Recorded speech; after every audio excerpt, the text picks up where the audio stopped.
Now, let's look at the 66 and the 88 when the caution came out for the Jeff Green wreck. That's Dale Jarrett. Okay, we see the 88 is on the outside of the 66. What Jeff is saying that somehow the left front of Dale Jarrett's car makes contact with his right rear.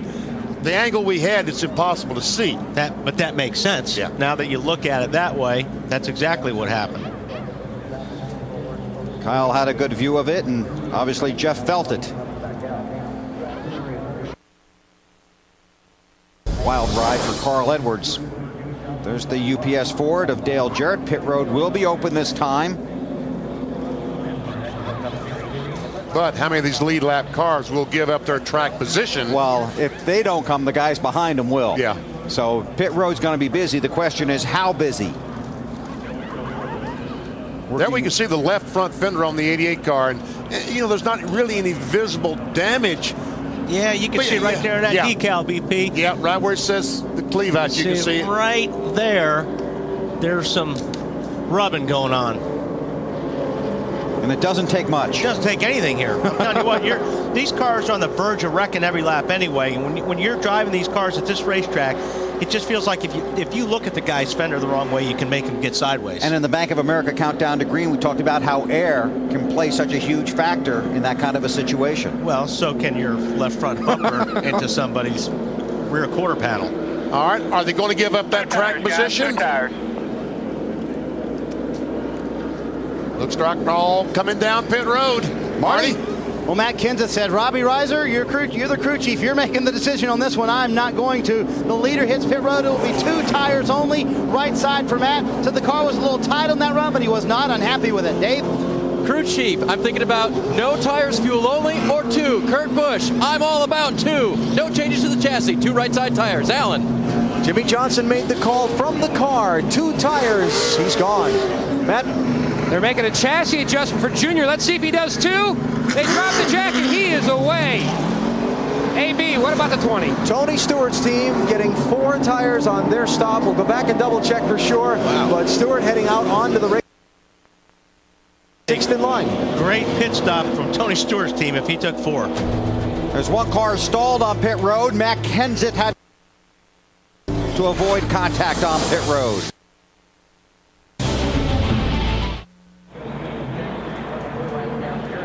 Leading the pack under caution, the high-performance 505 horsepower Chevy Corvette. We'd like to take you on board, but because our chopper can't get high enough, we can't get you a signal worth putting on the air. That car looks pretty good from right here. A beautiful car, 505 horsepower. Yeah. I wish Jay Leno would move over. Of course, this is Brett Bodine, the normal pace car driver. Are you saying Jay Leno's not normal? No, the fellow who drives the pace car each and every NEXTEL Cup race. Pace car driver. Yes. Jay Leno, the honorary pace car driver here. Dave, what are you working on?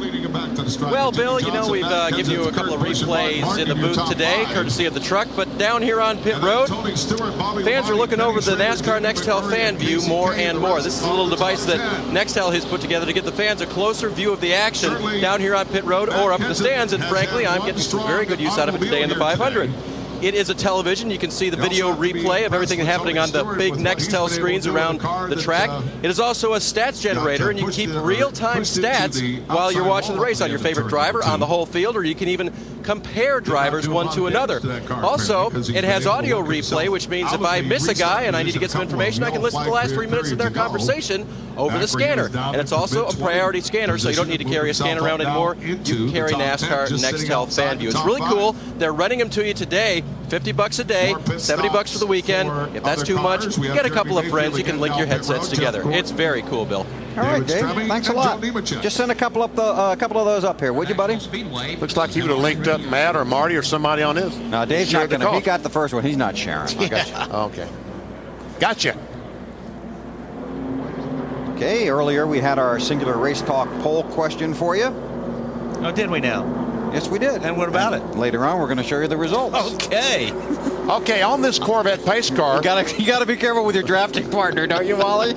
You just got hung out to dry. Yes, buddy. I did. We see the lights are out atop the pace car, which means when they go by the 8 car, Dale Earnhardt Jr. will get the green flag and we'll go back racing again. I want to point out Tony Stewart took 2 tires on his stop. See him back there in that orange car behind Mark Martin. In front of Mark is Kurt Busch. Then it's Matt Kenseth. Then Jimmy Johnson runs second to Dale Earnhardt Jr. Green flag, green flag.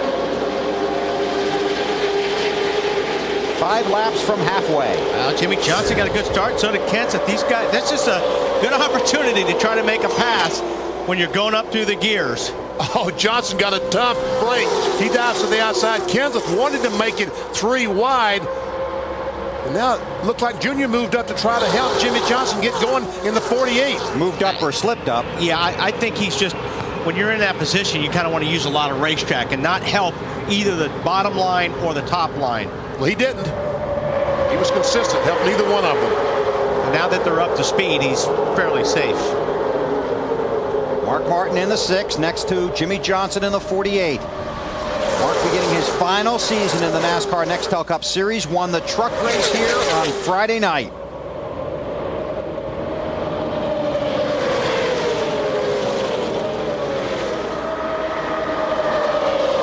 How about that 6 car, Snyder?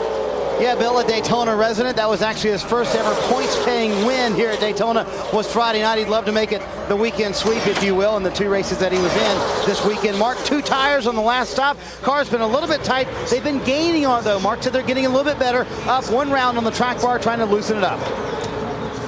Mark ran the International Race of Champions here on Friday. Took a hard hit in that race. They didn't fare too well in that one. No, but he made it up later that night in the truck race. I tell you, folks, I am really impressed with Tony Stewart in that 20 car. I thought when he brushed the wall off turn 2 50 or 60 laps ago, his day would be over. He'd just limp around and finish about 20th. But he's going to be a contestant for the victory. The guy he tangled with, not quite as fortunate so far. Allen on Jeff Gordon. Yeah, Bill, just finished talking with his crew chief, Steve Letarte. They got a chance to work on the front end alignment. That's great. They're close. Problem is, they've lost 3rd gear in the transmission, and Steve said, we'll be lucky to make it through the day without the rest of the gears coming out of it. Yeah, all those pieces are floating around in that all the broken pieces are floating around in that transmission right now, and yeah, you're very lucky if you can get through the day without those pieces getting in the good stuff that's already working fine, and that's going to be really, really tough. Plus, if this thing comes down to a green, white checkered or anything like that, Jeff's going to be in big trouble. Because you're not going to be able to move through the gears. No, you go from 2nd to 4th, and that's a huge, that's like in your street car going from 1st to 4th. Takes a long time for the car to get up to speed. Gordon runs in the 33rd position, defending champion of this race. And it's worth pointing out that he comes in off a disappointing 2005 season, won 3 of the first 9 races, and never saw victory lane until Martinsville late in the year. The 96 car is Terry LeBlanc by Roger Staubach and Troy Aikman. Hall of And the 96 car driven by Terry LeBlanc. I thought those guys naming him to drive the car was a stroke of genius because NASCAR reserves a spot for a previous Nextel Cup champion. So they said Terry LeBlanc drive the car, and they're guaranteed a spot in the first 5 races of 2006. Terry is a 2-time series champion. Marty, what do you got? And back in his pits for most of the day, Troy Aikman and Roger Staubach, as you would expect. And I was talking to Troy earlier today about what he expects from this race team this year. He said, listen, my rookie year in the NFL, I was 0-11 as a starter, so I don't expect much out of us this year. We finished top 25. That'll be